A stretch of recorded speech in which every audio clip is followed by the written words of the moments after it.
Hello. ఒక చిన్న కథానిక మీతో పంచుకోవాలనే ఉద్దేశంతో నాలో వస్తున్న ఈ భావాలను ఇలా చెప్పటం జరుగుతుంది. అదేంటంటే ఆ, ఒక ఒక పండగ సమయంలో నేను కొన్ని బట్టలు కొనాలని షాప్కి వెళ్ళాను. ఆ షాప్ అంతా రకరకాల వ్యక్తులతో కిటకిటలాడుతోంది. సరే, నేను నాకు ఒక శారీ కావాలని ఆ కౌంటర్ దగ్గర అడిగితే ఆ అమ్మాయి సేల్స్ గర్ల్ వేస్తుంటే చూస్తున్నాను. కానీ నాకు తెలియకుండానే నా పక్కన ఒక కుటుంబం పైన ఎందుకో నా చూపు పడింది. చాలా ముచ్చటగా ఉన్నారు ఆ కుటుంబం. భార్యాభర్త, ఒక పాప, ఒక అబ్బాయి. అమ్మాయి కొంచెం పెద్ద అమ్మాయి. సరే, ఎందుకు మరి ముఖ్యంగా అంటే ఆ ఆ స్త్రీ, ఆ మహిళ చాలా ఒద్దిగ్గా, చాలా పద్ధతిగా, చాలా చాకచక్యంగా కనపడుతుంది ఆవిడ. సరే, అది అలా ఉంచితే నాకు సేల్స్ గర్ల్ వేస్తుంటే నేను చూస్తున్నాను. ఈ పక్క వాళ్ళ పక్కనే ఉండి వాళ్ళు చీరలు చూస్తుంటే అప్పుడు వాళ్ళ పాప, పెద్ద పాప, మమ్మీ ఈ చీర తీసుకో, నీకు చాలా బాగుంది మమ్మీ, కలర్ బాగుంటుంది మమ్మీ, ఆ రంగు బాగుంటుందంటే ఆమె అన్నిటికీ వద్దు వద్దు, నాకంత నచ్చలేదు అని ఏదో కారణం చెప్తూనే ఉంది. సరే, వాళ్ళ భర్త ఏంటి తీసుకోవట్లేదు ఏంటి అంటే, సరే అండి ముందు పిల్లలకు కొందామండి, ఎందుకంటే పిల్లలు కొంటే అదొక సంతోషము, తర్వాత చూద్దామంది. సరే, ఆయన కూడా అర్థం చేసుకున్నాడు ఆ భావాన్ని. సరే, ఇంకా పిల్లల బట్టలు చూపించమని అడిగితే వాళ్ళు పిల్లల బట్టలు చూపిస్తుంటే పిల్లలిద్దరికీ బట్టలు తీసుకున్నారు.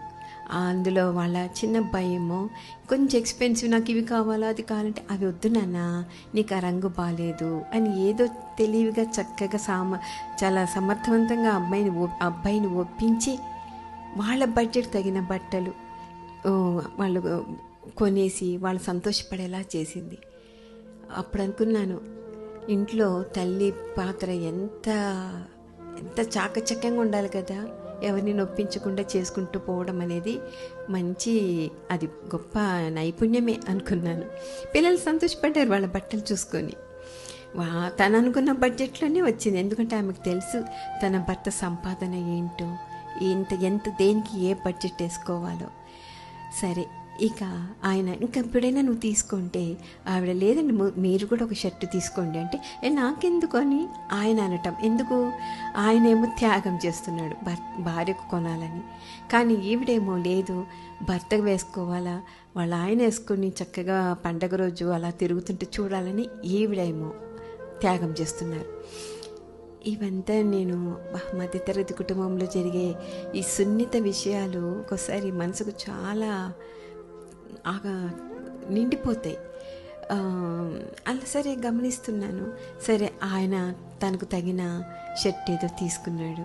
అది కూడా ఆమె ఎంతో ఒప్పించి ఆయన కొనేలా చేసింది.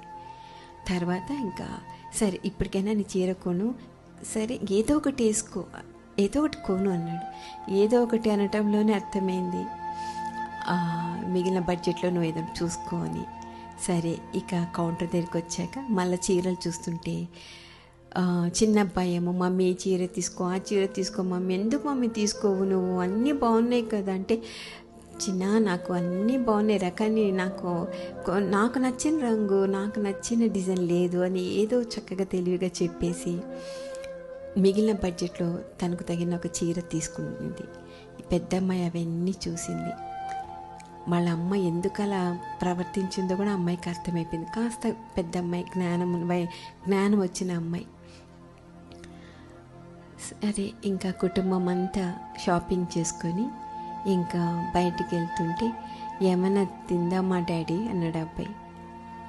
సరే నాన్న, బయట ఉన్నాయి తిందంటే, హోటల్కి వెళ్దాం డాడీ అంటే, హోటల్ కానా అంటే, అప్పుడు ఆవిడ ఎందుకు హోటల్కు, చక్కగా బయట బజ్జీలు వేస్తున్నారు, మంచిగా బజ్జీలు తినేసి మంచిగా వెళ్ళిపోదాము, ఇంటికి వెళ్ళి మంచిగా వేడివేడి వండి పెడతాను, అందరూ సరదా కబుర్లు చెప్పుకుంటూ తిందాం అని. అక్కడ కూడా ఆమె ఎంతో ఒద్దిగా, తెలివిగా పిల్లల్ని ఒప్పించింది. ఇవన్నీ చూస్తున్నాను. కానీ ఆ చిన్నమ్మాయి మాత్రము వాళ్ళ పెద్దమ్మాయి వాళ్ళ అమ్మను అలా గమనిస్తూనే ఉంది. అప్పుడు అనుకున్నాను, ఆ అమ్మాయి కళ్ళల్లో భావన చూశాను.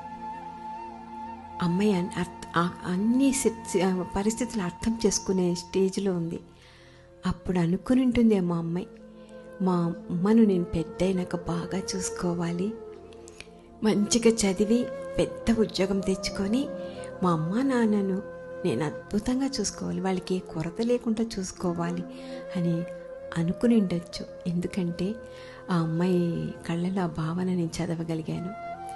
ఇక కొసమెరుపుగా చెప్పేది ఏంటంటే, ఒక మంచి ఉద్దేశంతో మనం ఏదైనా అనుకున్నామనుకోండి, నేను పెద్దయ్యాక మా వాళ్ళని చూసుకోవాలి, అవసరంలో ఉన్న వాళ్ళను ఆదుకోవాలి, నేను ఒక మంచి పొజిషన్లోకి రావాలి, నా కుటుంబాన్ని నేను గౌరవంగా చూసుకోవాలి అని ఆ మంచి ఉద్దేశంతో ఒక భవిష్యత్తును ప్రణాళిక చేసుకుంటే తప్పక దేవుడు దాన్ని ఆశీర్వదిస్తాడు, ఖచ్చితంగా ఆశీర్వదిస్తాడు.